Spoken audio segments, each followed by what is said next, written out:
Long days and pleasant nights, everybody. Thank you, Cy, for showing up. I am more than excited now to start a Dark Tower review and talk about this amazing series by Stephen King, Stevie King. Introducing two amazing guests, starting with the sweet and never sour, silky smooth Sarah Sarah Reeds. How are you? I cannot do that. I hope that's not a prerequisite to participate in this chat. It is certainly not, ma'am, and we are happy to have you here. Well, thank you for inviting me, Jimmy. Absolutely, and we have a new gunslinger on the block here. It's Sir Cy Baron. Baron is Your Brain on Books, has a phenomenal booktube channel. You should go check it out as soon as possible. As soon as this video is over, hit like and subscribe and all that good stuff. He is bombacious. He is a bumbler lover. It's Baron. That I am. Baron, how are you? Good, thanks, Jimmy. No Glad problem. to be here. Hey, I'm glad to have you. Baron's been part of my channel for a long time, and a long time viewer. Now started his own channel, and he has excellent quality, as you can see from his beautiful accent lighting. And he has some really good takes on books. So I'm glad to have some fresh faces here. Sarah's been on here before with Chatting with Nuts, and we've had a good time with that. And I'm sure Baron will be on for a future episode as well. So that'll be a lot of fun. And I'm glad to have you both here tonight to talk about one of my favorite series of all time, The Dark Tower. This is our Katet. This is our palaver, if you will. We are going to be talking full series spoilers, folks. So if you have not read The Dark Tower by Stephen King, I would highly suggest you come back to this once you have. And then if you haven't, you should go do that right now. I think I would encourage that more than anything, even more so than liking and subscribing. See what I did there? That was good. Good segue. I kind of want to start this out, though, with just talking about why we each love Dark Tower. And just like kind of like a brief overview of what it means to you, how you came to the series, and your overall thoughts and opinions on it for maybe some people here who haven't read it in a while, or maybe, are here risking the spoilers. Sarah, why don't you start? Sure. The Dark Tower is one of my favorite fantasy series of all time, up there with only The Lord of the Rings. It's the only other series that comes close for me. Wow. And I have loved it for a very long time. I did not start it, when it was published, but I was around 13, I think, when I started reading these books. And then by the time that Wizard and Glass had come out, I had gotten up to that point and then had to wait for books 5, 6, and 7, and was very, very excited to read through them. And what appealed to me so much was that kind of genre mashing, genre blending book that you get. I love Westerns. I love fantasy. I feel like there's a lot of sci-fi elements in there. There's just so many things that I enjoy. And even though I read it early in my fantasy reading life, I still feel like I haven't read anything else like it in all of the years that have gone by. So I think that it's a book series that you can return to, that you can get different things from when you read it at different points in your life. And I just think it's genuinely so imaginative, and it's phenomenal. I love it. She loves it. She really loves it, folks. Baron, how about you? Well, for me, Dark Tower was kind of my first experience of fantasy being truly different. When I was getting back into reading, I jumped online, saw kind of what is the popular list, saw Mistborn, Song, Ice and Fire, all the typical stuff. And I just picked up Gunslinger because I just remember seeing that cover with a cowboy from who I understood would be a horror author. And it was just, how is this fantasy, right? Yeah. So picked it up, sat down, read the whole thing in a sitting, and I was just blown away. Just immediately when we got to that scene in Lud, this was something different. It reminded me almost that like 70s kind of psychedelic fever dream movies, like Holy Mountain, El Topo kind of vibe. And it just resonated with me right away. And right after that, I just blasted through the whole series. And I don't think I've ever really found something that kind of is that kind of lightning in a bottle feel for me like Dark Tower is. It truly stands on its own. Dark Tower is your favorite series of all time, right? Oh, yeah. Yep, definitely. That's awesome. Maybe not objectively the best series I've read, but as far as just, that place in my heart, nothing compares to Dark Tower. Yeah, I think that's one thing that you can say about Dark Tower is it may not be your favorite series of all time, even if you finish it all, but it will always stand alone in its own little sector of your brain after you finish it because of just how out of out of reach this is for anybody else's imagination. Like only Stephen King could have written this, right? It's one of those things where we talk, about Song of Ice and Fire and or like The Wheel of Time. Like an author, may not be able to finish their series who could finish it, and absolutely nobody else could have ever finished Stephen King's books. Even his son being a talented, I just don't see it. Had to be Stephen King. Thank God he finished it. And it's interesting because that's actually kind of a common thing he talks about during this series, isn't it? And it comes into play here later in the series, but also in the forewords of the book, which I always love, or the afterwards. I love them. Stephen King writes the best ones.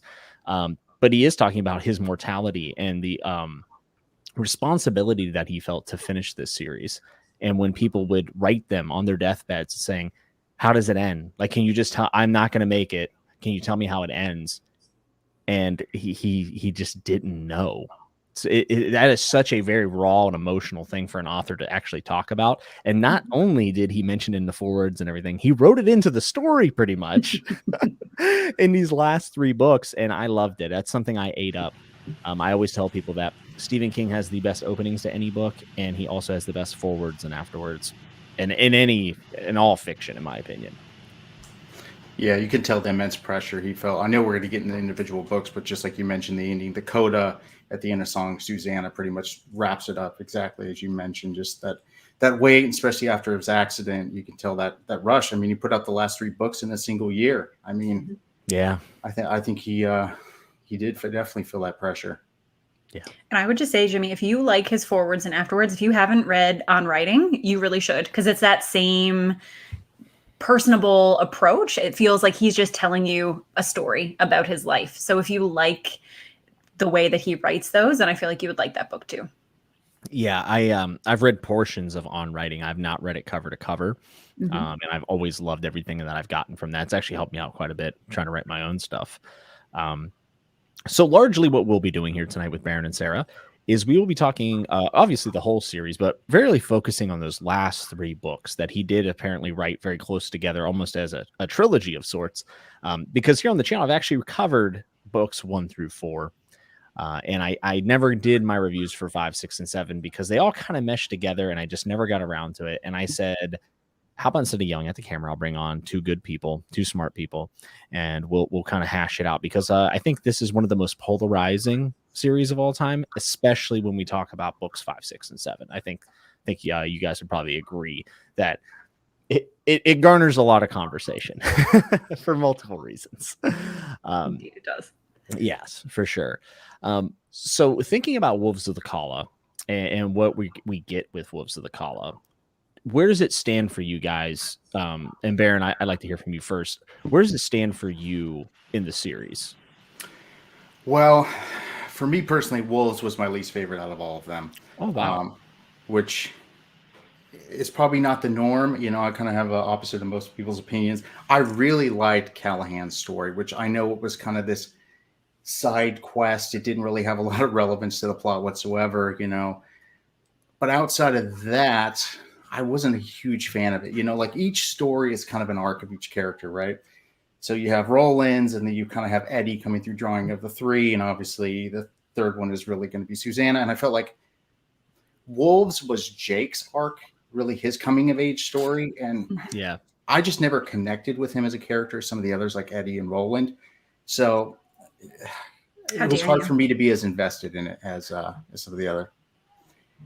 Yeah. And along with that, you're coming off the back of, back of the best one of Wizards and Glass. And it's really that small town kind of Western feel. So it's almost, it duplicates the same thing. And I don't think it quite hits it as hard in certain respects.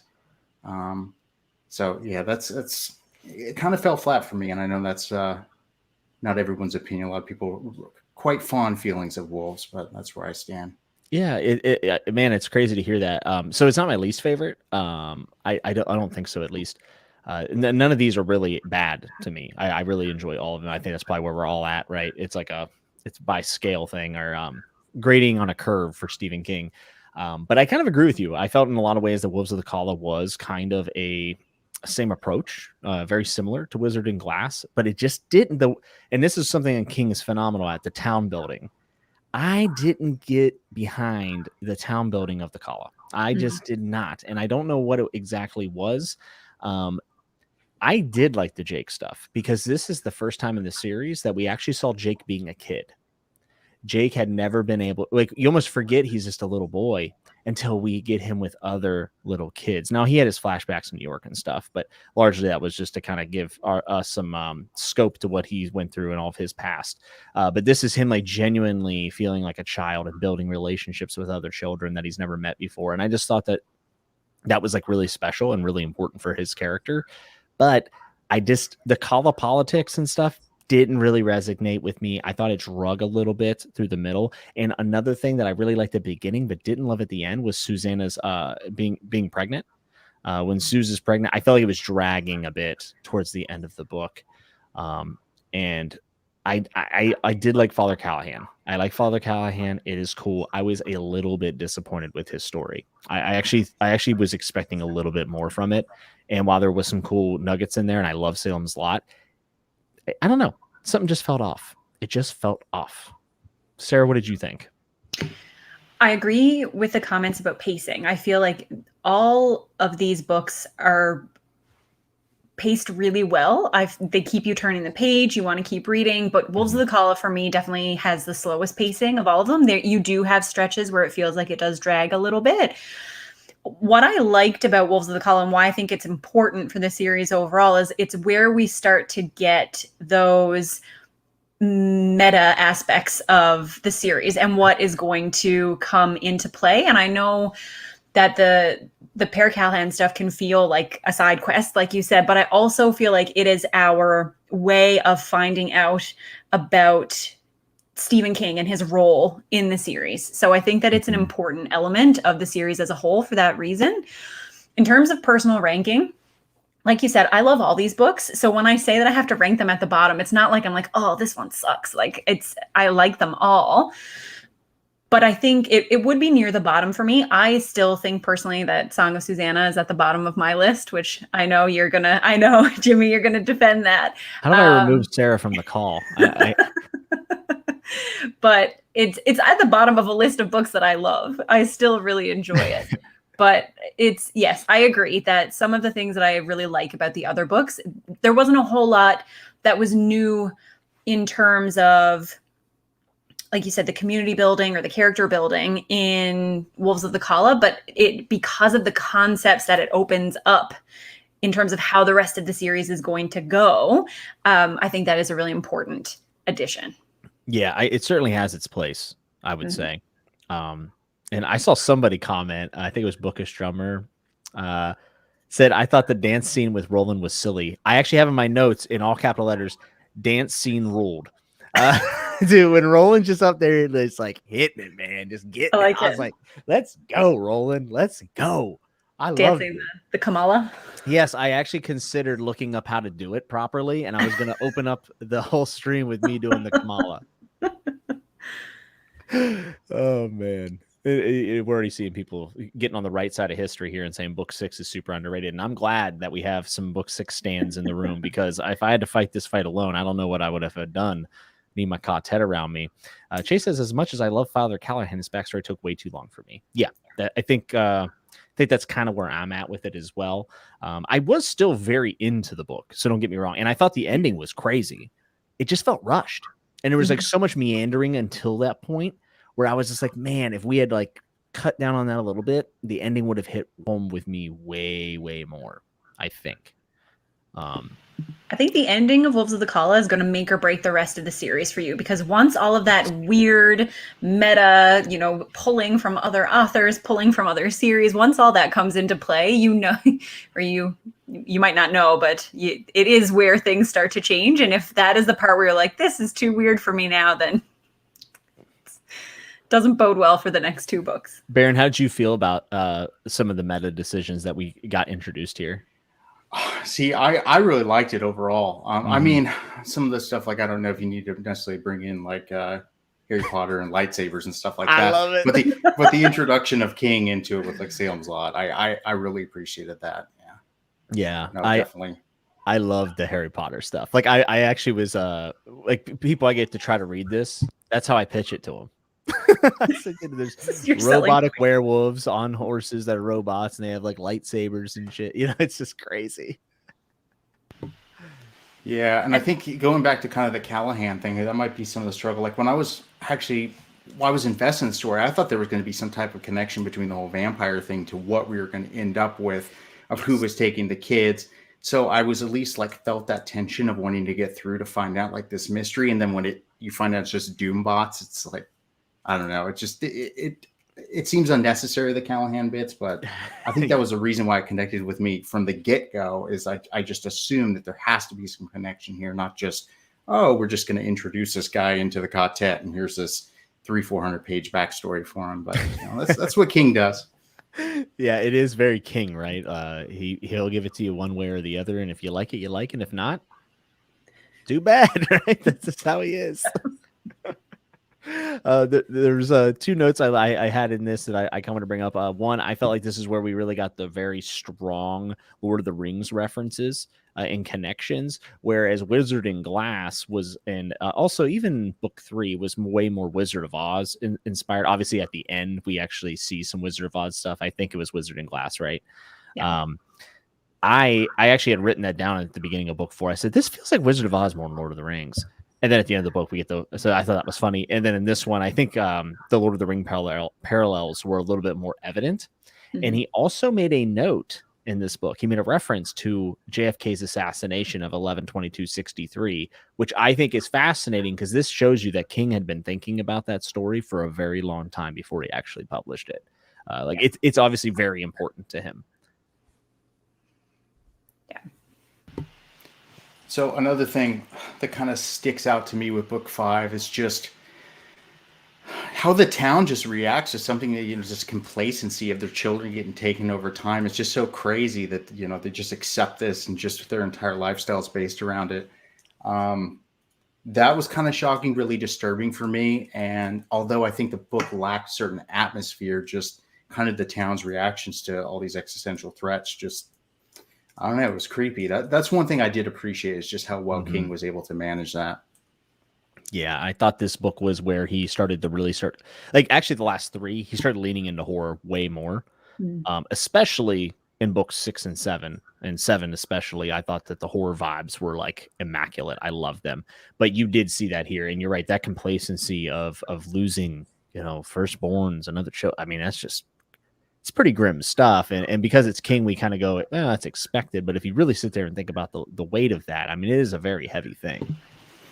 Yeah, super. And then they're just like dancing and throwing plates around. It's just kind of weird. Yeah, the plate throwing, he just subverts, the idea of, oh, I give them all guns or something. No, they're going to be, the dish throwers. I loved it. So there's a lot to love about Wolves of the Kala. It's just that I think, especially like Baron said, following Wizard and Glass is a pretty big feat. And I don't necessarily know if it delivered all the way on that point. But I did enjoy the ending, which led right into one of my favorite books in Dark Tower, which this is where we're going to probably disagree the most on. I'm glad to see Chad has my back here. Song of Susanna. Song of Susanna. I'm going to save my piece for last. Sarah, why don't you start this time and tell us why you hate Song of Susanna? So I would just like to say that I do not hate Song of Susanna. I like Song of Susanna. To me, it felt like a transitional story. It felt like a bridging book. It was bridging what we were left over with at the end of Wolves of the Kala to the Dark Tower. And I mean, that is the definition of a series. You have books that bridge to each other. But I just felt like we didn't get a whole lot that I felt was new or unexpected in Song of Susanna. I feel like the seeds for all of the kind of meta stuff that was going to happen were sown earlier and kind of brought into starker light in Wolves of the Kala.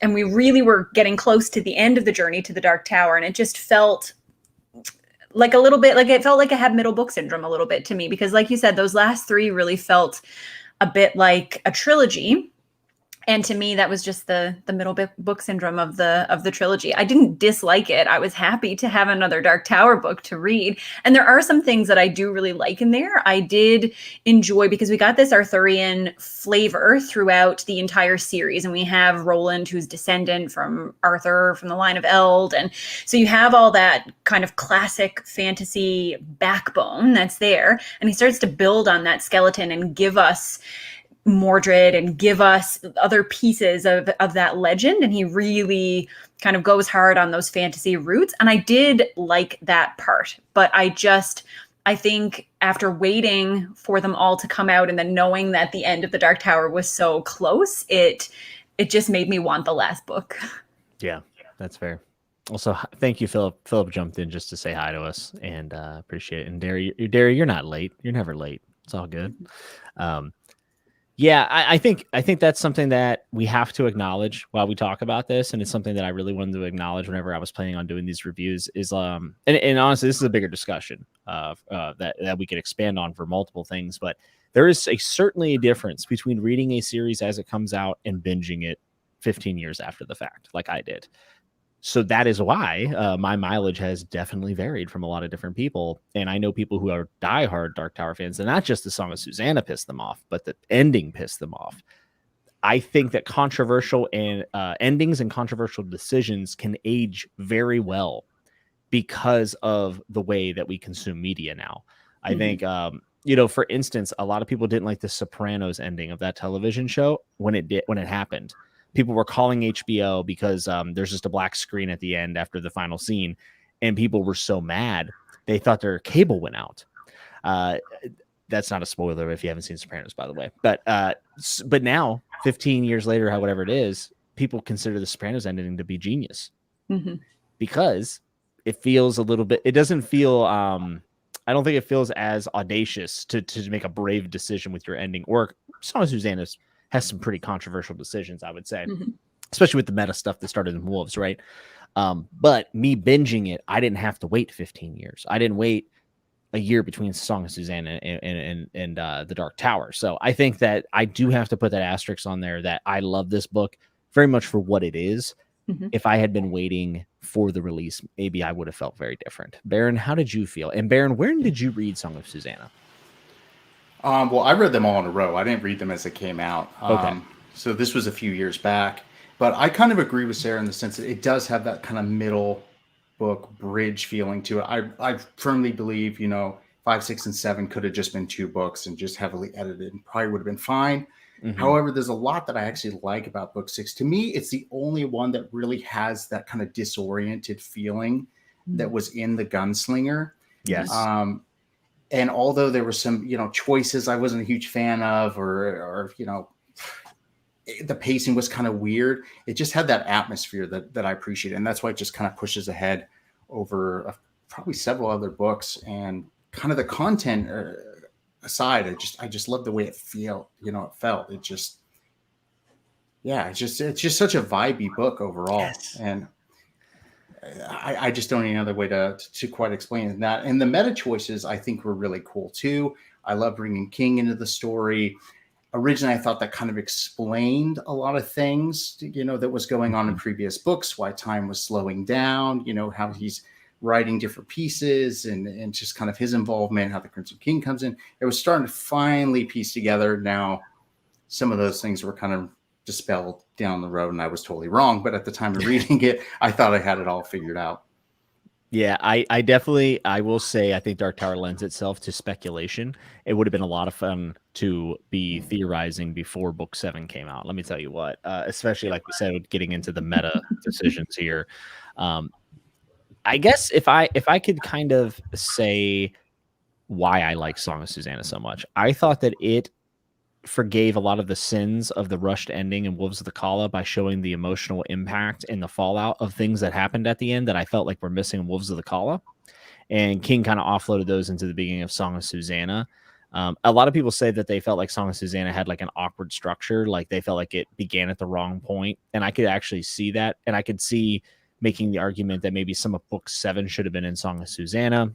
But looking as an individual book, I just thought the entire plot was really fun to read, and I thought it was super complex. And it's Susanna's book, right? Obviously, it's Song of Susanna. But Susanna was a character that had a lot happen to her, and she was there for pretty much the whole series from book 2 on, right? But I didn't feel like she ever had her big moments. And I felt like this book was that. So I just appreciated her getting a lot of the stardom. With that said, I thought that this was the most, because it's shorter, that was the best paced book. And I also thought that it was the best split of POVs in the entire series as well. And again, being short, it probably made it a little bit easier to win that award from me. And he started leaning into the meta stuff, and I figured out how I felt about here, and I loved it. I love the meta stuff. It was a lot of fun, and seeing Stephen King on a page and whatnot. I don't know. I just think it's neat. You also have to give some sort of nod to, even if you hate this book, to the stylistic choices. And what I mean by that is the fact that it's Song of Susanna and there's stanzas. I think like that goes a long way with me, and maybe it's really petty, but like that just adds a flavor to the book. And Baron, you said it perfectly. It's a vibey book, and I love the vibes from it. He did miss out. He did not have 19 stanzas. If he would have had 19 stanzas, this book would have been a 6 out of 5. He missed out on making it 19 stanzas. Drove me crazy when I realized it didn't add up. But I really loved the ending of this book, too. The ending was so much better than Wolves of the Calla for me, because I love journal entries, and seeing King write down his journal entries like in the book, I don't know. There's something about that that just made me, like I said, I love his afterwards and forwards. This is where he kind of ties that in. And it was just the most Stephen King-y thing I've ever read. I loved it. I just absolutely loved it. And maybe because it was a shorter book with better pacing than Wolves, maybe that also benefited it. And certainly the fact that I binged it, I think, has something to do with it. And I think once you get to books 5, 6, and 7, you could read, I think anyone could read books 1 to 4 as fantasy fans or even fantasy Western fans. But 5, 6, and 7 is when you find out if you're a Stephen King fan. Yeah, that's absolutely. I'll tell you what, Sarah, that's right. And you know what? That's one thing I have down in my notes here is how amazing, especially 5, 6, and 7. How amazing is it to take a look at this series and see the author that he became, because he got a lot better in books 5, 6, and 7 at a lot of the technical things in writing. I thought his prose was even better here than in the early ones, which is funny because I still really love the early ones as well. In fact, I love the Gunslinger a lot more than I used to back in the day. Someone also said that they were rooting for 19 stanzas too. Would have been really on point. But see, yeah, I think that's right. 5, 6, and 7 is Stephen King found his voice. He found who he was, and then he consistently delivered on that. And it's really awesome to watch someone grow over a series like this that took decades. It's really cool. Yeah. It's really, really cool. And I think we can all agree that all 3 of us are Stephen King fans as well as fantasy fans, right? Yes. Yep. And then 6, you get a lot of, just multiverse connection stuff. That's where that really starts coming into play big time. I mean, you see it in previous books, with The Stand and Salem's Lot, but 6, you really feel it with the whole multiverse stuff and Maturin and Gan and the Prim and everything else. Yeah, and I think so. Actually, this is a good question. I guess even before we talk about book 7, did you guys do an extended reading list? Did you read other things as you did it? Or how did you go about it, Baron? I read the Dark Tower book 1 through 8 before I read any other Stephen King book. Wow, I love it. Gunslinger was my first Stephen King book. Not at all what you should expect from Stephen King. That's so interesting. Yeah, the Gunslinger is just by itself, in his little discography. It's like that one is probably the most different of any of his books he's ever written. So that's interesting. What about you, Sarah? Did you just read Dark Tower? So my first book was actually The Talisman, which has a lot of thematic parallels to The Dark Tower. And I think where Stephen King, I was getting out some of those ideas and exploring some of the things that would come up later in the Dark Tower series. So I read The Talisman as a young kid. And then because I liked The Talisman so much, my dad felt like I would like The Dark Tower. So then The Gunslinger was my second book by him. And I read through what was available to me, which was just books 1 to 4.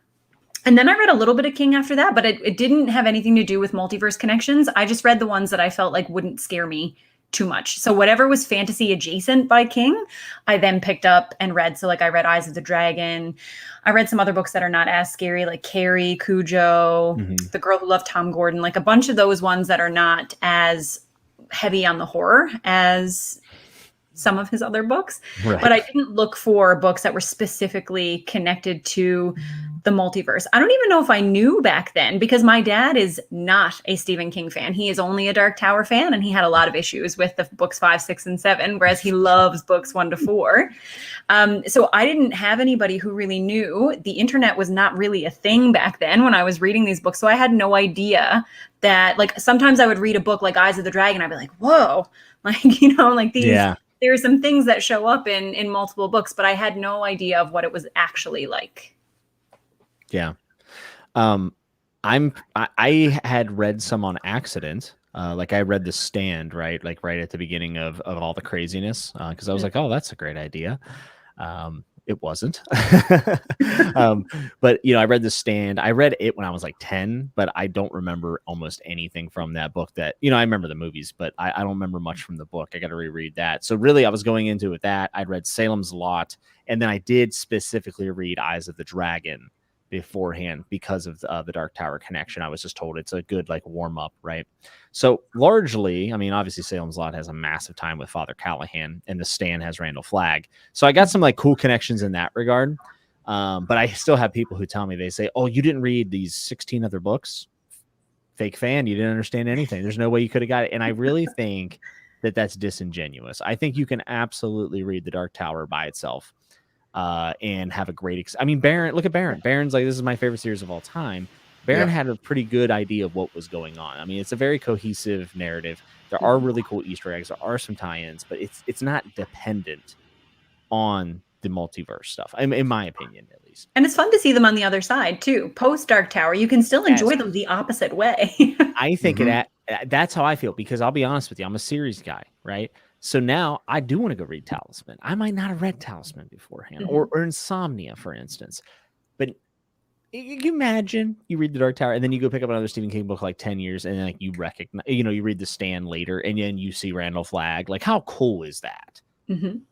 So I actually think it's good. Maybe on a reread, I would try to mix in more and get them in there. I didn't realize how many Stand references there were in Wizard and Glass, because when I read the Dark Tower for the first time, I had not read The Stand. And so when I just reread Wizard and Glass, I was like, whoa, this is actually like, you actually walk into the world of The Stand, which I didn't even know when I read it the first time. But it's cool both ways. It's what I like, you can, exactly, it's Easter eggs. It's not necessary to your understanding of the story. It's just fun. It's just Stephen King knows what we like. Yeah. Yeah, I completely agree. Sometimes I get a little frustrated. People say they want to pick up the series and they have these like huge lists that they saw online that they feel they have to do it. And it's like, okay, that's optimal, of course, but you know, I don't want it to scare people off. They're going to make it through the Talisman and The Stand, and at that point, they're going to be over if they've already read, you know, 2,000 pages worth of Stephen King. So justifiably so, right?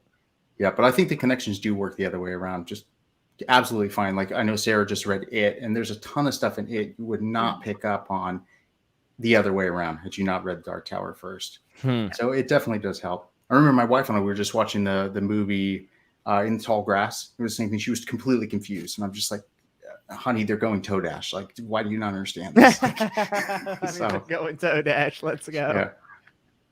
Yeah. That's amazing, dude. Yeah, so it works both ways. Yeah, man. Yeah, I think I'm definitely one of those people who look forward now to. I'm actually looking forward to reading more of King's work because of the Dark Tower stuff, rather than the opposite way around. Yeah, and I agree with you, Baron. I think a lot of people end up getting scared off, and that bothers me, because I think that this is a very unique series for the fantasy genre, like not just for Stephen King, but for the fantasy genre. I think that this offers something that a lot of people don't realize that they would like. Yeah, it can be a bit of a trap. Yeah, it's frustrating whenever I see that. Now, there's nothing wrong if somebody wants to go do that. Go for it. But I've seen people literally say, well, you cannot just read the 8 books that are here. Obviously, we're including Wind Through the Keyhole, which is phenomenal. 5 out of 5 book, by the way. Yeah, I think, honey, we're going toe dash. They're going toe dash should probably be your quote on your YouTube page, because that's pretty damn funny, man. It's pretty good. Well, I guess we got to talk about book 7. And this is going to be an interesting one to talk about. I'm not sure exactly how we want to open up and approach this because I have a very distinct pros and cons section here, because I feel very strongly both ways about this. I will say I think Dark Tower 7 has some of my favorite moments and some of my least favorite moments, and it ends up somewhere near the bottom of the pile because of that, because I had such a visceral reaction to some of the choices that were made, specifically one. But I guess I would rather probably hear what you guys have to say and see if I can sprinkle in my thoughts with that. Baron, where did you end up with Dark Tower book 7? Well, I mean, I guess we got to touch the ending first and work our way back. So Yeah, I loved the ending. I thought it was great, emotional, impactful. I mean, something I'm never going to forget. So, I mean, I'm referring to the actual loop cycle like that I enjoyed, but there were some other moments. I know a lot of people complain about the ending with the Crimson King. I'm going to agree with it. That was pretty lackluster overall, with all this buildup over all these books. So I was disappointed there. I've also seen some folks that didn't really care for the ending for Flag. I actually liked that quite a bit. I thought it was brutal. Just him ripping out his tongue and everything, and just Mordred taking him out. I felt like no better way for the bad guy to go down than the son of Roland to take him out. So that I quite liked, and pretty much just like from bell to buzzer, the whole book I was just fully invested in. It's my second favorite in the whole series. Oh wow! It was everything I love about the Dark Tower in one package. I thought the pacing was good. There was horror elements that was brought in, tons of multiverse connections. It had full of atmosphere, just across the board. It's everything I love about the series, just in a single book. Yeah, absolutely. I think we have some similar opinions and some varying opinions on the ending. I love the time loop. I love the time loop, folks. I mean, Sarah, go ahead. Why don't you give your thoughts, and then I'll say how much I love the time loop. You need some time. Yes. I will say that after I finished The Dark Tower is the only time that I have ever written a letter to an author. So I finished it. I got on my computer, which was like the oldest, slowest. I don't even think it had internet. Typed out my Dear Stephen King, this book changed the way that I feel about books in general. I think it is the best thing that I have ever read. I wish I had saved a copy for myself. Yeah. Looking back, I wish that I had it.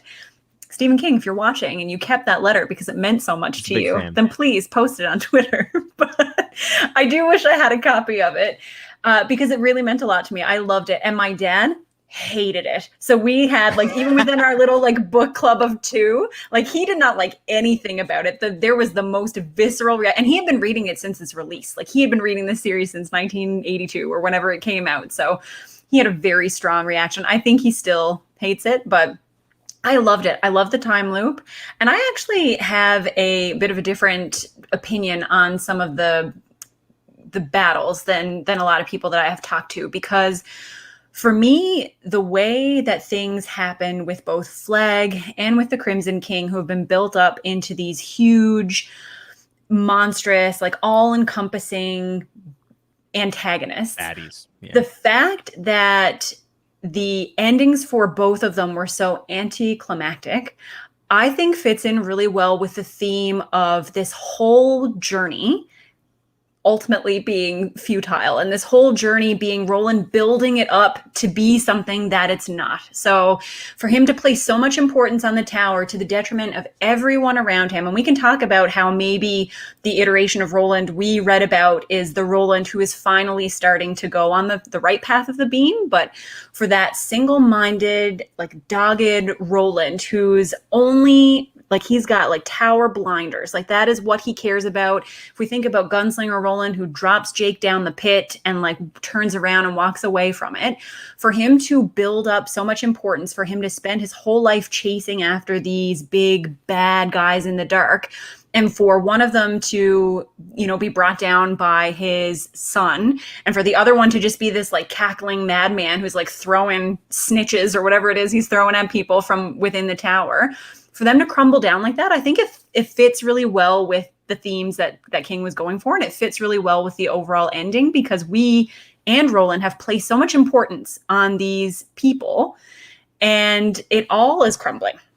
So his whole cycle to the tower, his journey with everything that he has placed importance on, to the downfall of his personal relationships, the people that he should care for, his friendships.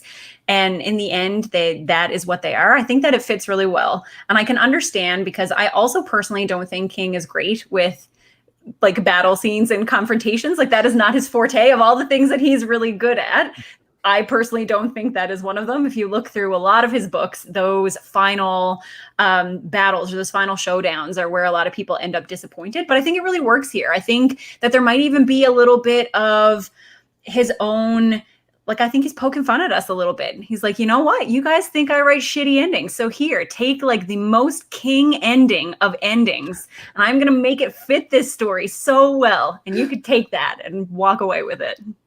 I didn't know people didn't like his action, because I always thought that like Gunslinger, when he just mows everyone down, I think it's like one of my favorite action scenes in totally. fantasy. And I think he's really good at those like small moments. It's more like if you think about it, or you think about like some of those books that have like these big bad showdowns, like I think that's where a lot of people think that he drops the ball. Okay.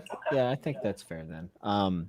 Because I guess Pet Cemeteries are pretty close to the chest. Like it's a very small scoped ending, because I think that's one of his best endings personally. Salem's Lot is pretty epic, and I thought it had a rather good ending. But obviously, I'm not making I'm making a case against two people who love Stephen King, so this is pointless. I like his endings. I tend to be the person who's like, you know what? I think he writes pretty good endings, and I'm like shouting against the crowd. But certainly, it's overblown. It's a meme at this point. It's a cliche to say Stephen King can't write endings, and people just say that now. And how lazy is that? I have a really big problem with cliches. If you can't tell, it annoys the piss out of me. But I love the ending. So things about the ending I loved. First off, I think the Badlands and the Crimson King atmosphere and scene setting was phenomenal. I actually ended up I stopped in the middle of it and went to bed, and I had a dream about the Badlands and the Crimson King. So that tells you how in my head Stephen King was at this point, right? And there's very few authors that can do that, because if anyone here has watched the channel knows, I'm not a very image-driven reader. Like, I can't seem to formulate images in my head, but Stephen King was able to do that. So I always tip my hat to anyone that can get me to start imagining things, and then, let alone dream about them. It's pretty insane. I understand, again, that binging versus waiting makes this ending different for a lot of people, but I had three guesses of what was going to happen. And I knew it was polarizing, because people tell you it's polarizing, right? So the one ending is the one we got, the time loop. I thought maybe Roland never made it, and he would die at like the door. Or I thought he would go upstairs and it'd be empty. Those are my three guesses. I would have been fine with any of them, to be honest with you. I think him dying right before the door would have been like one of those things where I'm like, I loved it, but I hate it. I love the time loop, because this is all about the Katet. This is all about incremental improvements each time. And I love the fact that, and you're right, I think this is the iteration of Roland where he's starting to break through a little bit. And the fact that I can jump back in at any time and be back in the time loop, I don't know. There's something like meta about that in a lot of ways, right? And I think he wanted people to reread this. I think that and then we get a different iteration if we add in some of the other stories that he references. So I don't know. It's a very even experience from the character side to the reader side, that we both get to experience this in different iterations, and I like that a lot. The things I did not like about the ending, I hated the end of the Man in Black. I didn't like the Walter O'Dim Randall Flagg ending at all. I thought the scene was cool. I will 100% give it that. I mean, it was gruesome. It's King at his finest when it comes to like writing a scene like that, like downright terrifying, and just absolutely brutal. However, the Man in the Black fled across the desert and the gunslinger fall. I mean, it just feels like a missed opportunity in a lot of ways. Like, I'm okay with the Crimson King being a little bit of a letdown and anticlimactic. Like, I didn't hate that as much as other people do. I'm kind of medium on it. I would have been totally okay with it if after this he gets to the top of the tower and then Flagg's there somehow. And maybe even then, like maybe they have a gunslinger shootout and then Mordred, comes in and eats him. Then you have to move a lot of things around for that to work. Stephen King's better than me at writing, obviously, but these are things in my head I've thought about a lot because I've thought about this ending a lot. I just felt like being a gunslinger had to come down to like a final shootout, and there would have been nobody better, I think, for that than the Man in Black. Like the Man in Black is he's throughout all of his novels and everything else. I just felt a little odd.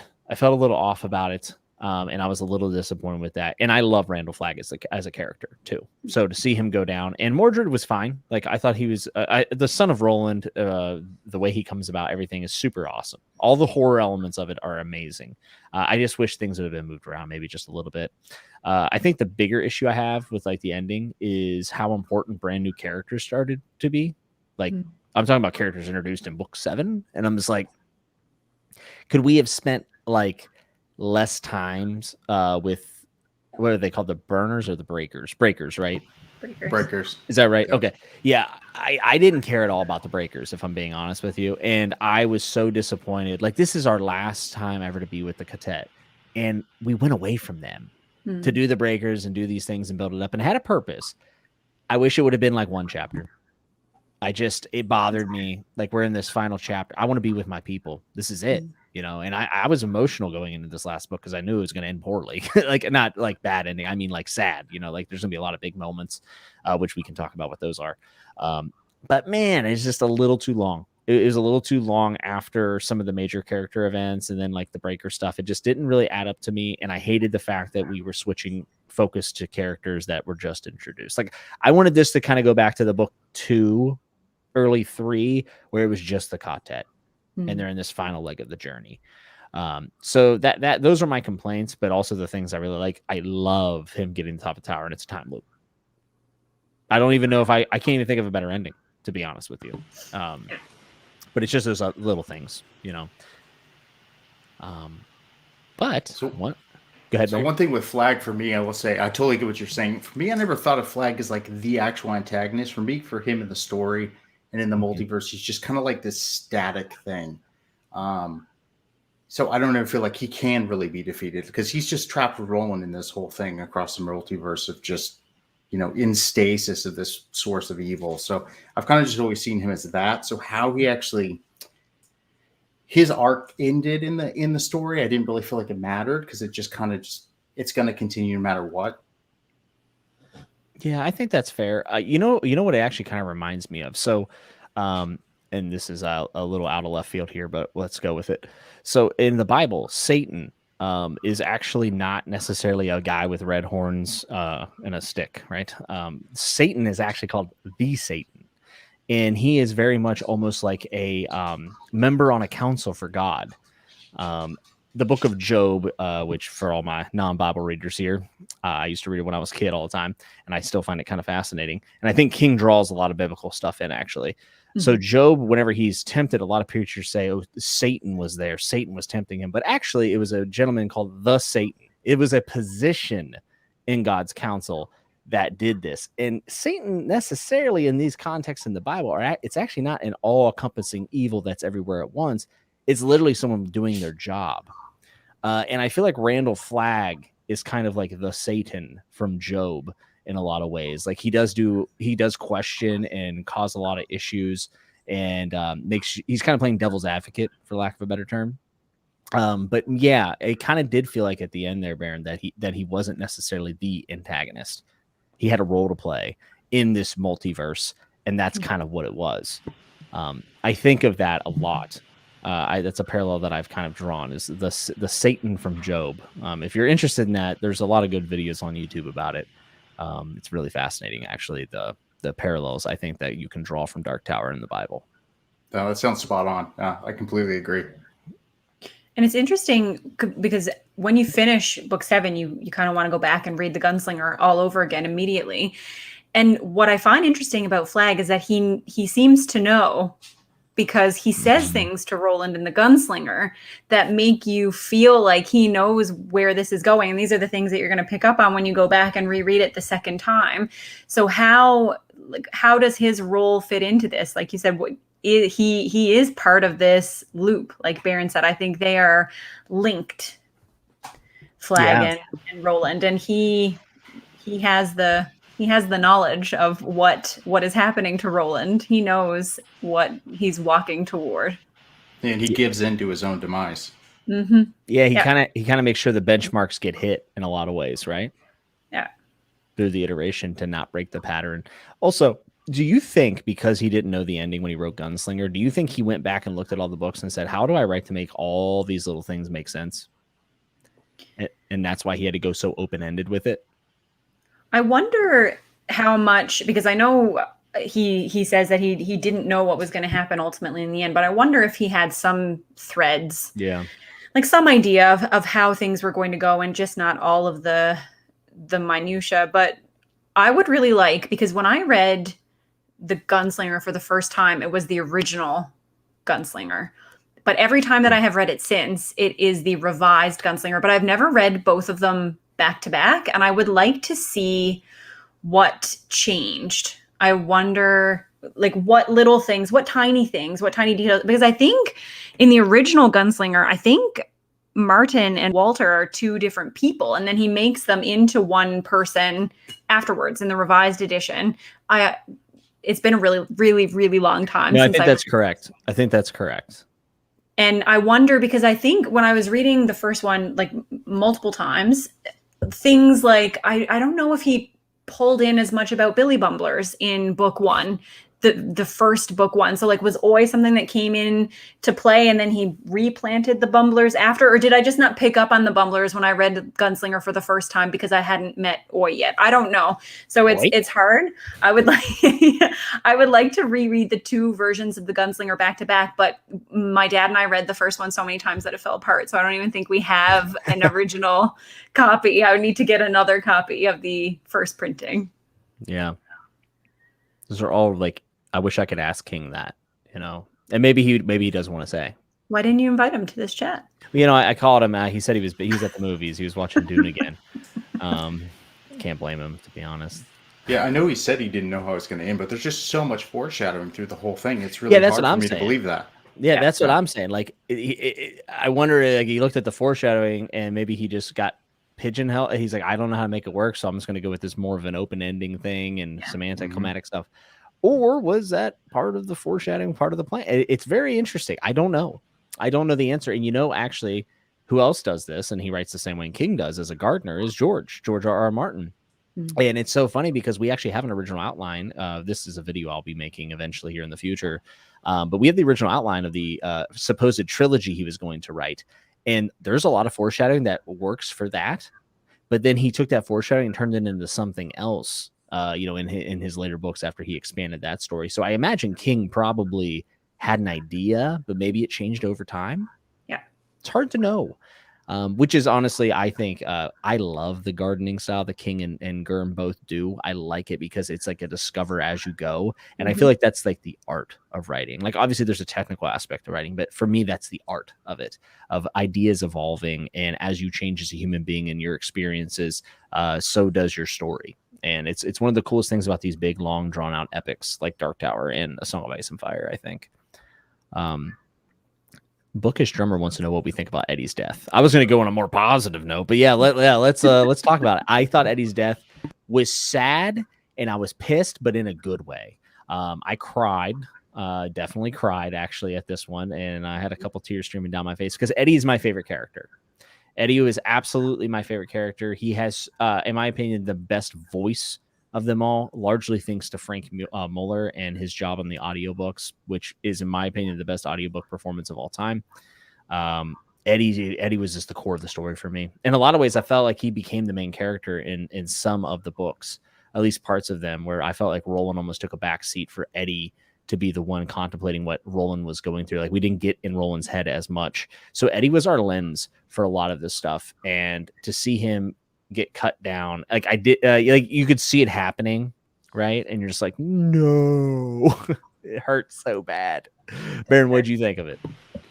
No, I'm right there with you. You know, in 6, like, we start to see the disassembling of the Katet. Well, really at the end of 5, you know, when Suzanne takes off with, Black 13, and they finally reassemble. And then Eddie's death, not only is it a character that we've loved, but it's also, this is the end of the Katet. So it just hit so hard and then just kind of put me on edge. Like, I always assumed, our group's going to make it to the tower together. And yeah, it's just like, okay, well, now it's fair game. Any of them can be gone. So it's really, I was on the edge of my seat for the rest of the time. But yeah, it's an emotional ending. I shed a tear myself for sure. Yeah, I haven't listened to the audiobooks like you, so I haven't like have a good sense of Eddie's voice or anything like that, like you mentioned. But even still, that was a hard hit. Yeah, Mueller took over. I mean, I think there is a Gunslinger version with him on it, but he did 2 through 4, which was another big thing about Wolves. I was listening to these on audio, so the switch back to George Goodell, who's very good. He ain't Frank Mueller. Frank Mueller. I mean, even King has like a dedication to him and stuff. He said Eddie, like his voices are the voices of these characters, and the Eddie voice. You should just listen to it, just a second of it, dude. It's incredible how good of a job he did, and I think it made that character really stand out for me in a lot of ways. Made him tangible, like felt like he was real. Sarah, did Eddie's death make you cry? Because we cried. All the deaths make me cry all the time. Of course I cried. I found it was a part that I liked and disliked. So I found it so unfair that Eddie had such an arc and his character came as far as he did. And for him to go out the way that, because he goes out on a misfire, doesn't he? It's just like a fluke misfire that hits him. And that's what takes him out. And it's so unfair for everything that he has done to become the gunslinger that he is. But it's also something that King loves to do, this kind of futility of life, this, the chaos of the universe. You're not guaranteed a heroic ending. And, the most heroic, the characters who go through the most heroic changes, it doesn't necessarily mean that they're going to go out in that way. That's, the universe bites you sometimes. And Eddie wanted to get to the tower almost as much or more than Roland did. Do you remember when Roland was sick and we thought he might die? I mean, Eddie said, I'm getting to that goddamn tower. Yep. He never got there. Yep. Shit. Right? Guys, it's terrible. But what about at the end where we get to see him and Suze and Jake? And aren't they drinking hot chocolate? Isn't that what they're doing? They're like at the Christmas tree in New York City or whatever. Oh, and they're brothers, I think, which is nice because Eddie deserves a brother who loves him. I love it. Yeah, the Hallmark ending there. And also, I want to say, King told you guys not to read the. If you didn't like the ending, it's your own damn fault. I love that. I swear to you, folks, I almost did not read the ending because he even says, don't go past this. It's going to piss you off. You're going to hate it. And I almost said, like, what if I actually just listened to the author here? Would have been interesting, right? But I didn't, of course, because I'm a glutton for punishment, and I love the ending anyway, so whatever. But I did think that was interesting that he basically gave almost a choose your own adventure at the end. And then we have Jake's death, which I was sad about, but I didn't feel. I think Eddie's hit me harder, but Jake still bummed me out. But I always knew Jake was going to die. I kind of always felt Jake's killed me, and Oi. The saddest of all the deaths. Whenever an animal companion dies, it's my boy, right? My boy, Oi. Oh God. Yeah. See, I'm the opposite. I think Jake's hit me harder than Eddie's. Just really. Jake's. Yeah, because it was that empathy just for Roland. Just he's finally like, with everything happened in book 1, and he finally gets it back, and they have this father-son bond, and that breaking down, and just how that affected him. It just got me. Yes, Penny. That's a good description of how book 7 goes. Having a headache every day that you read it. Oh, yeah. I remember watching Penny read book 7, and there was some tears going on. Dalstreet says, King, man, what a perfect character arc I've created. Would be a shame if it's so good. RMRs. Yeah, I didn't realize it was controversial. Yeah, I love it. She says, stop y'all making me tear up. Yeah, and isn't it interesting that after all this time, you can still feel the emotions? Like I'm literally thinking about Eddie dying on the concrete, and I'm like, well, damn it. Or Jake, because Jake's is a car accident, if I remember correctly, right? Or he like sacrifices himself within whenever they're doing the car scene for King, right? Saving King. For King. Yeah, he basically gives himself up for King so he can finish the story. So Roland can get to the tower, just like he died in book 1 for Roland to get to the tower. That was another prediction I had going into 7. I thought Jake might kill Roland this time.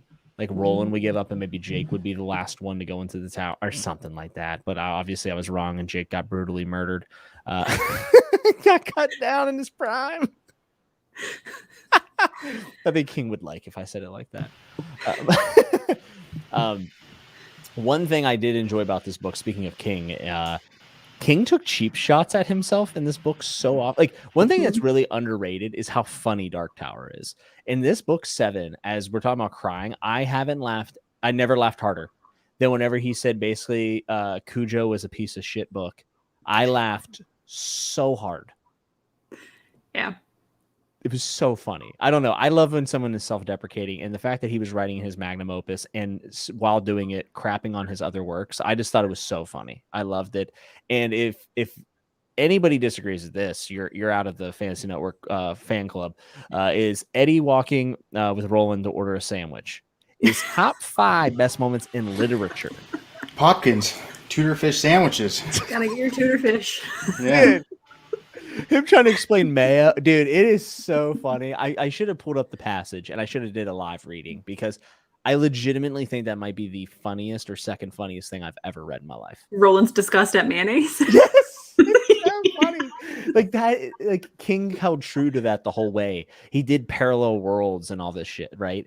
And so many people would just go, "Oh, look, there's a cell phone. I don't understand that." He like went to the level of like the minutia of ordering a sandwich.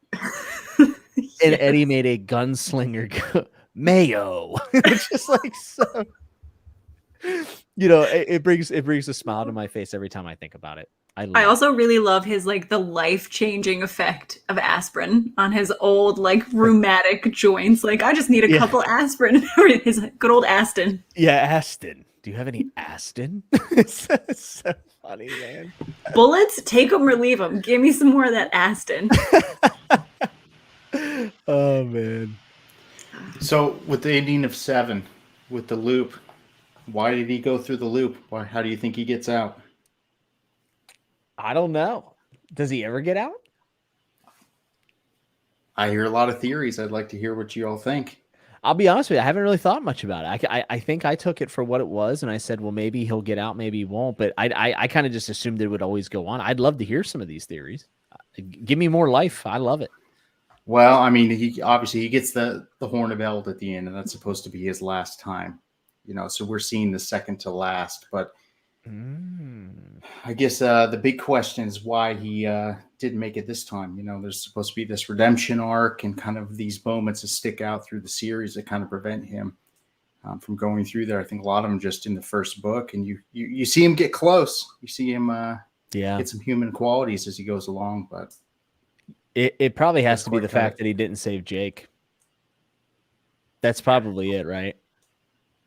Yeah, and I think the person that he becomes by the end, when he says, so there's a moment, I don't remember which book it's in anymore, but there is a moment where he thinks, like, if I had to make this choice again, if I had to choose to let him drop again, I wouldn't do it.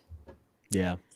And is that true? Like, does he get all the way there? But I think you're right, Jimmy. For me, his relationship with Jake is the foundation of his ability to empathize, for his ability to create those lasting connections. I think that Jake is kind of the epitome of his ability to emote or care about people. And I think that not letting Jake go, because we get that with Susanna, right? At the end. And that's another question is, do you think this Katet is going to come back together? Because we get her laying down the gun when she goes through the door. And that's kind of her, her metaphorical representation of putting down the mantle of gunslinger and deciding to be happy, deciding to care about the people that she loves. And it even says like her memories of what happened begin to fade as she walks away from that.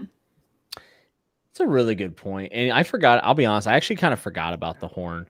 Yeah, and that's what Baron also mentioned, saying that the horn at the end is something different. I actually had forgotten about that. It almost makes you do, what if King just wrote the Dark Tower again? And my question was always, did he write this? And when he dies, there's going to be like, guess what, guys?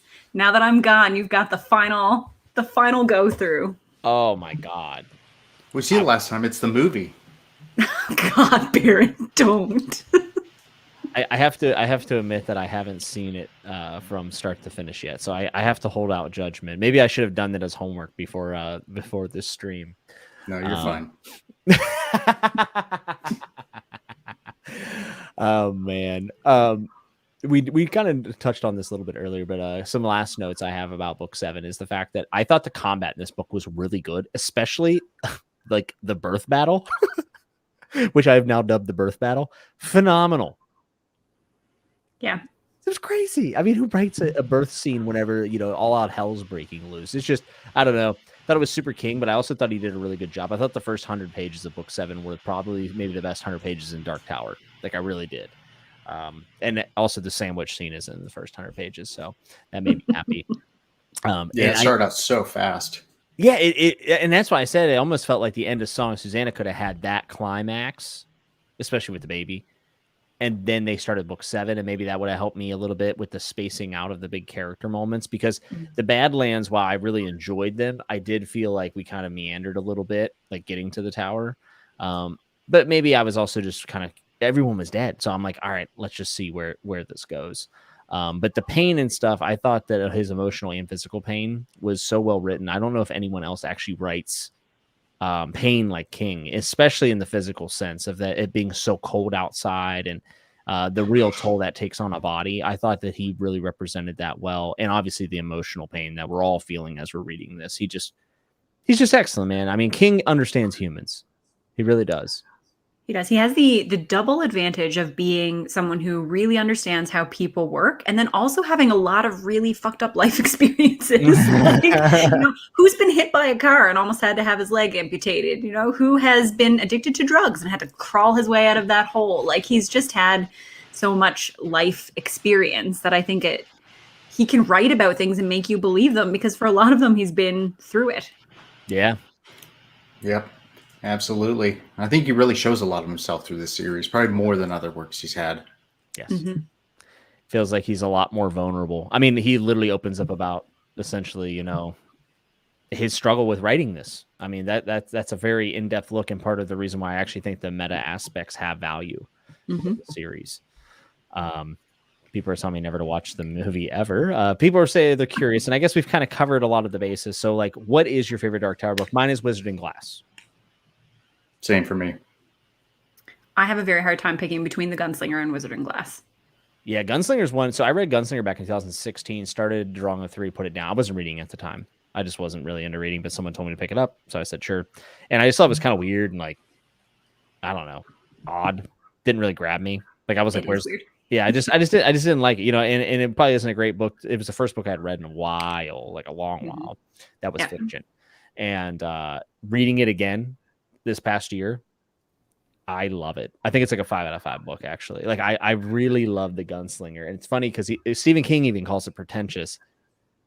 I guess I'm pretentious. I don't know. I love it. It can be a little bit. So on that note, what do you think about the people say you can skip The Gunslinger? I don't even want to hear that kind of talk. Like, it makes me so angry. Yeah, I see it a lot. No, Jake dropping is an instrumental pillar of the series, in my opinion. Yep. Like, the series hinges on it. In fact, you would miss all of the context of that in some of the best books. In book 3, I mean, I think book 2 and 3 are some of the best books. Definitely book 3. You'd miss all of that backstory with Jake, and I think without it, Jake becomes a lot less interesting. Yeah. And Roland's dilemma of sacrifice and empathy and greed. I mean, all those things are, yeah. And we get to see how Roland became Roland. We get to see some really important parts of him shooting up a church. I meant when he was younger, but yes, also that. I wasn't that affected by. I also did not care when Callahan died, to be honest with you. And he was a great guy. I was like, thanks, Callahan. Moving on. And see, Callahan died. This is my problem with book 7. Callahan dies, and I'm like, oh, the Katet's getting smaller. Here we go. We're going back to the cast. We're going to get like Wastelands feel. And then like the characters start dying really early, and I'm like, oh, shit. And then there's new characters, and then there's the Breakers. And I'm like, I wish I would have had a little bit more time with them actually together, especially because Song of Susanna, they're so split. Like, would have liked to see the Fellowship one more time. But it is a Drawing of the 3 has been your favorite. Yeah. I love the Drawing of the 3. So good. Wolves and Wizard in Glass. Those are the two I see the most often, is Wolves and Wizard in Glass. Wolves has the coolest cover other than the Michael Whalen Gunslinger. Ooh, Song of Susanna actually is, or no, Wolves of the Kala, where she's in the wheelchair. Baron, you know what I'm talking about, the hardcover? Oh, yeah. That's a good one. Let's bring it up. I got them over here. Ugh. Yeah, Baron has some a sick collection. That's the one I have. I have a first edition. I have a first edition book 2 and 3, and I have a trade paperback of book 1 that's first edition. I'm collecting them. I'm not Baron levels yet, but like I'm getting. You'll get there. I'm getting. Nice. I have my maybe not signed copy of Song of Susanna. Nice. We'll go with definitely. Definitely. That's my. I got another question. I mentioned this earlier. Between the last 3 books, I really feel like it could have been 2. Yes. Do you guys have the same opinion? Yes, 100%. Like I said, you could split Song of Susanna and even add the beginning of Song of Susanna onto the back end of Wolves of the Kala, and Wolves of the Kala would have been a better book. Mm-hmm. Because the problem is, I know it meanders, but I've been okay with that if the ending didn't feel rushed. If he would have had the emotional and physical impacts, and honestly, maybe you kill Eddie, and maybe that's the end. I don't know. I feel like it would have maybe worked. Would have been sad. Yeah, I'm curious how long it actually was to begin with. I know Wizard and Glass was the longest book he ever wrote before it was edited. Yep, it was over 1,400 pages. I would love to read that uncut version because, in my opinion, Wizard Glass is not just the best book in Dark Tower. I actually feel like it could be his best book in general. I don't know. I really like The Stand, and I really like all of his books. If I'm being honest. My unpopular Dark Tower opinion: I don't actually love the Wastelands that much. I feel like the Wastelands gets a lot of love, and I don't love it. I mean, I love it in the way that I love all the Dark Tower books, but it's actually pretty close to the bottom for me. Why is that? I don't know. And I've read and reread these books in a really weird way. Like I've read The Gunslinger probably like 10 times. I've read Wizard and Glass a handful of times. I've read The Drawing of the Three like 4 or 5 times. I had only ever read The Wastelands once until this reread. And even when I was reading it this time, for some reason, to me, the pacing feels wonky. Like I don't feel as compelled to keep turning the page as I do with the other books. It introduces a lot, like it brings back Jake. I love Jake. It introduces Oi. I love Oi. I don't know why I don't like it. And I thought that maybe reading it now when I am better able to look at those things, I thought that I would have a better understanding of why it doesn't hit the mark for me. And I still am not sure, but I just know that it doesn't give me the same. I don't know if it's maybe there's just not a whole lot that's new. I don't particularly like Blaine. I like the resolution of Blaine. So I like the end of Blaine, and I like that Eddie gets his moment and he gets to like step up, and it's actually his wisecracking and his ability to think outside the box, which is something that Roland's really bad at because he's so concrete. I like that Eddie gets to show his strength there. But outside of the whole like Blaine's a pain line, I don't love the Blaine stuff. Yeah, you kind of took the words right out of my mouth there. I kind of feel the same thing with the Wastelands. It's pretty low on my list too. It just feels like it's trying to do too many things at once. Mm-hmm. I mean, from going from like Charted to they're having this kind of like Lord of the Rings quest thing, plus you got Jake in New York. It's so much going on. And then it has that kind of cliffhanger ending. I'm with you. I'm not a big Blaine fan either. So I was happy to kind of get past that quickly at the start of Wizard and Glass. Yes, just especially coming off the back of Drawing of the Three, which is just such a tight, just fast paced. It is a tight book. And it slows down while like still trying to feel like it's this like high stakes book, and it just doesn't carry over the same feeling from Drawing of the Three, at least for me. Yeah. So I really like the Wastelands, and there's 2 main reasons. And the one main reason is I love paradoxes, and I love the inspection of paradoxes, and King goes full blown into that by bringing Jake back. And I just feel like King does one of the better jobs of that. It's being, I don't know, most of the times paradoxes end up bad, in my opinion. I don't think that people write them very well. I think King does a really nice job. The other thing is the world building is very good, and we get a lot more information about Roland's world that he comes from in his little section of Midworld. And that was what I wanted out of that book. Like I actually went into it and I said, I want more about the world. My favorite thing about Dark Tower, other than the found family, is definitely the setting. I love Midworld. In fact, some of the urban like teleportation stuff, I wish we were in Midworld a little bit more, which is why Wizard and Glass is actually my favorite, because we are there for pretty much the entire thing, right? I also like prime numbers and riddles and gunslinger burritos. So those all make an appearance here, and I love Blaine the Mono. He's a pain, but I love him, and I love Eddie, and there's a lot of relatable things in that book. I remember Eddie letting his brother win at basketball because he felt bad. And I remember doing that with friends who I honestly weren't that nice to me, but like I would let them win because I didn't want to deal with the repercussions of them being pouty after beating them. Like, I don't know, just super relatable little humanistic things King does with his characters that I really like. And it also has the greatest line in The Dark Tower, which is Susanna says, "I shoot with my heart, motherfucker." Best line in the whole series. I remember I was at the gym and I was lifting and I heard that and I was like, let's go. Like, I just immediately added on more weight, was repping it out. I was like, that's right, Suze. That's right, Suze. Oh, man. Yeah, there's definitely some good scenes in there. I mean, the demon scene with Susanna is just... that's a good one. It was something. Yep. There's always a moment in his books where you're like, I think it's like, yeah, definitely. I think it's a super important book. I definitely think that I can recognize that there's pacing issues. The ending, if I had to wait for Wizarding Glass, I'd have been pissed. I just thought that there was a lot of like little things that took this, like a lot of the character groundwork that you had to get done. Like, for instance, I remember that's the book Roland tells his first joke ever. And everyone's like, did Roland just tell a joke? You know what I mean? Because he's like, is that what you call a joke, Eddie? It's like, so him finally cracking one. Oh, just made my day. I don't know. I like the Wastelands, but I could totally understand that. There's no way that Keaton couldn't have finished it with the Wastelands. The ending wasn't like that out there with Blaine that he couldn't just wrapped it up. Yeah. I mean, it's completely derivative, like, just Bilbo and everything with Gollum. So you just pulling that over. I mean, just finish it.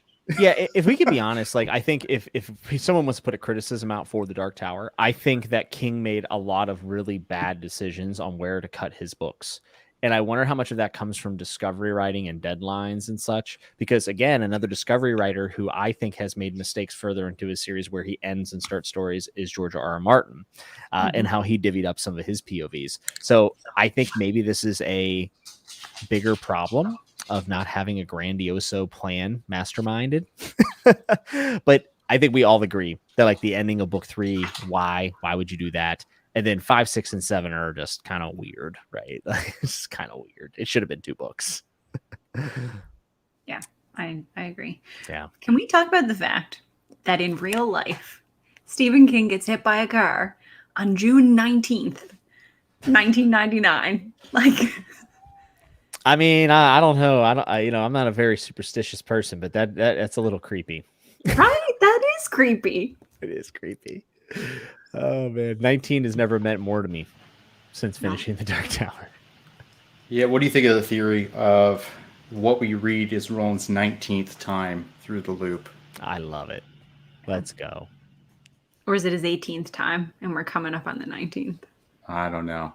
Or I just want to believe that it's 19. Or has he ever actually made any progress? Is it always just the same? Oh, you're almost there. Like, does he always actually get the horn?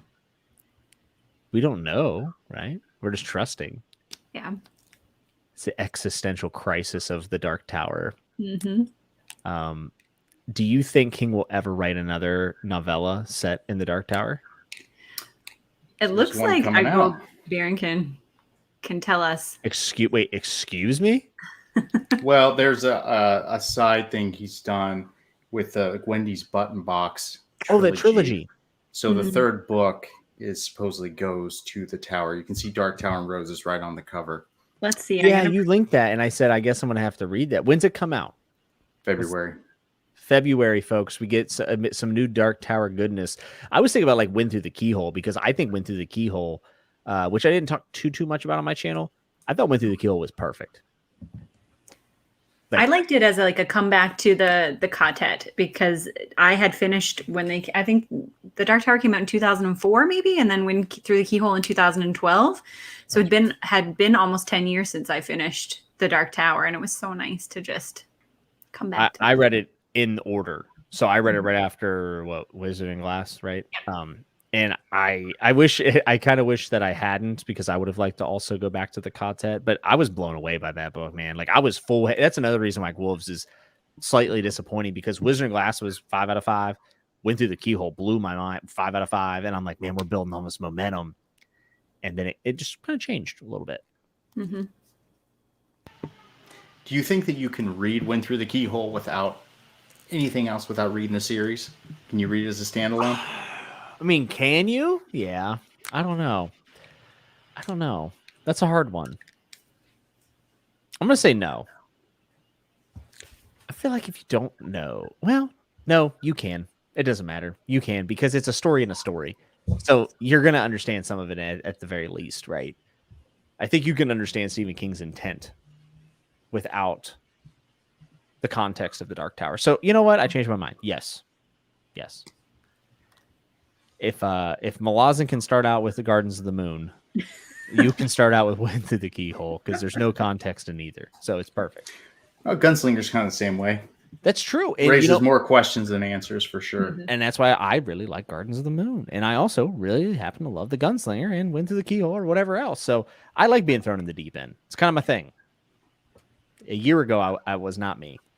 But now it is. I like it. And it fits the atmosphere so well, because for a lot of things, a lot of books, I can understand where people are coming from. It baffles my mind when people don't like the Gunslinger. It really does. And I know that's my own hang up, but when people are like, oh yeah, it's boring, or I hate that, I'm like, what? How? It's also very short. I really don't understand. Yes, it is very short. Yeah, I've seen some people, I struggled to get through it. I'm like, what? That's a lunchtime read. Come on now. Yeah, I read it in a sitting. It's super short. Yeah. And it's very much an atmospheric book. Like, I could see myself maybe not rereading The Dark Tower for a couple years, but I could see myself rereading Gunslinger like on a random fall day. Like, I could just feel that. And I will definitely listen to him on audio again. I'm telling you guys, if you haven't listened to Frank Muller, oh my God, it's a shame he passed. It's a damn shame, because it's the best audiobook performance ever. It's so good. And there's an audio, multicast audio coming out sometime soon. Yes. If there's a YouTube channel doing it, and I'll be honest, I might start flipping that on during work. Mm-hmm. I might be back in Midworld sooner than later. So, who is your favorite characters? Or I'm sorry, Baron, were you gonna say something? No, I was just gonna say I gotta try the audiobooks. I haven't done them below. The only one I've done is the Gunslinger. Actually, was Stephen King narrating it. Just jumping, which was okay. He's average when it comes to narration. Yeah, he's not Neil Gaiman. He can read. No, he can read. Confirmed. Stephen King can read. Baron, who's your favorite character in Dark Tower? Oh, Roland. Easy. Yeah. All right. Yep. Sarah? Mine's Roland too. Oh, I'm the odd one out. You guys know it's Eddie. I love Eddie, man. And a large part of that has to do with Frank Muller. So maybe I can change your guys' mind if you listen to it on it. Sarah, have you ever done the audio? I haven't. No. Oh, this is perfect. Now, I do want to say I also did read a lot of it too, but most of it was on audio. Because actually I just kind of prefer. I mean, it's so good. It was so good. Well, we've been going on and on for about an hour and 20 on a school night, so that's impressive. And I know that you all have little ones, so I don't want to hold you too long. But any parting comments about Dark Tower, or questions, or anything else? Theories? I'm down for anything. I feel like we've covered the main part of it. Favorites, least favorites, all that kind of stuff. Yeah. Yeah, I think you're good. The only thing I did want to add is Dark Tower not only is my favorite series, it's how I met both of you. Aww. So you know what? That's correct.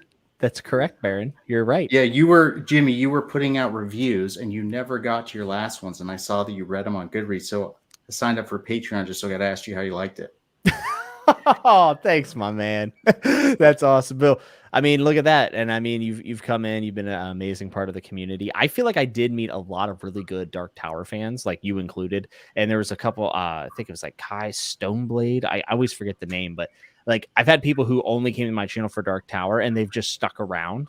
And every other video, like, hey man, you're gonna do 5, 6, and 7. And that's why I wanted to do this video. I wanted to do this conversation because I wanted to reward those people who have followed me since I started my journey down into Dark Tower. And it's weird because this year's been largely a Robin Hobb year for me. Everyone knows that I love Robin Hobb now. I have not done enough justice for Dark Tower, mainly because I think a lot of people are put off by the extended reading list, but also I don't think it's as popular as a lot of his other works. People see Stephen King and think it's just horror, not realizing that he also wrote a phenomenal fantasy. I think I need to give it more credence whenever I'm talking about favorite series and stuff, because as of right now, Dark Tower is without a doubt my top 5 series. Yeah. Easy. I just happened to talk about Robin the Ownings just a little too much. That's what happened. Never too much. No, yeah. And you know, they're both great. And I read them at the same time. It was just really awesome to bounce back and forth. The Dark Tower is something I'm going to reread multiple times over my life. I actually only started this reread this year because my mom and dad, which my mom's in the chat, thanks mom, they actually bought me the new version of The Gunslinger because I had a really old copy. And I said, well, I got it here. It's real short. I'll just read the first. And then you know how it is. You read one and then you're Billy bumbling your way down to the Dark Tower. So, Sarah, do you have any parting words? No, we've talked about a lot of it. I will say that of this series, and something that King does for most of his books, he will give you words or phrases that will stick in your mind forever. So like the way that a lot of authors, and this comes up a lot when I'm reading and I'm thinking about world building and how people set a stage, can get a lot of awkward attempts at new words or awkward attempts at dialect or awkward attempts at using language as part of your world building. And he's so good at it. Like, yes, you know, dancing the Kamala, doing the, you know, all of these things that he puts in, they feel real. And like that little line from The Wolves of the Calla, I still hum it all the time. Like lobstrosities, I can't even say the word lobster anymore. Like there are just things that he puts in his books that stick with you forever.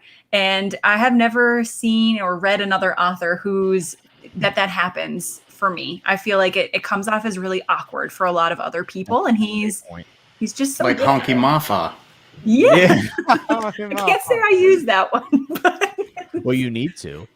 But you know, thank you, Sai. Like I do say that every day. I say it every day. Long days and pleasant nights. Remember the face of your father. I mean, shoot with your heart. I mean, there's just you are 100% right. Actually, I gave a nod to another author this year about this, and I feel like it's a talent that people don't talk about enough, and that is the ability to name things and come up with phrases that then stick and become a part of our vocabularies. And Stephen King, The Dark Tower, that may be one of its strongest suits. 100%. Yeah. I'm really glad you brought that up. I'm really, really glad you brought that up. Well, Size, if you like, I think we're going to call it a stream. We're going to call it the end. An ending. There will be certainly another beginning because, as we know, this is a time loop and it's all simulation. It's all for nothing. So we have the horn now and we're good to go. Hey, Baron, Sarah, thank you guys so much for coming on. I really appreciate it. Thanks for having me. Yeah, and I definitely, like, you two and Alan actually were like kind of my Katet while I was reading. And people checking in and asking how I'm liking things. You know, that makes the experience a lot more rich. So I'm really glad that you guys were there for that. And I'm glad you were here tonight to kind of wrap up this chapter on the channel. And it's a special one for me. I really enjoy it. I love Stephen King. He's one of my favorite authors. And he's one of the reasons why I kind of was a reader and then got back into reading as well. So it's just awesome to read his magnum opus and be able to have these cool conversations, which I'm sure we could literally talk hours and hours and hours about. Folks, if you're here, if you're watching this later, whatever, make sure go subscribe to Sarah Reads and Your Brain on Books, Baron. Their channels are down in the description, so please go check them out and give them a look. Baron has a phenomenal 5th season review that makes me nervous to even try to review it, to be honest with you, and he's the one who pushed me into that. And Sarah has some of the best videos on BookTube. I mean, your Neil Gaiman video is excellent. You also reviewed the Warlock Chronicles by Bernard Cornwell. There's some really good content, and I only have good people on this channel, so you can feel good about supporting them. And I want to thank you for being part of the Katet and being part of this palaver. And until I see Road to the Dark Tower, I hope you're good. I hope you're safe. And remember to always keep turning the page.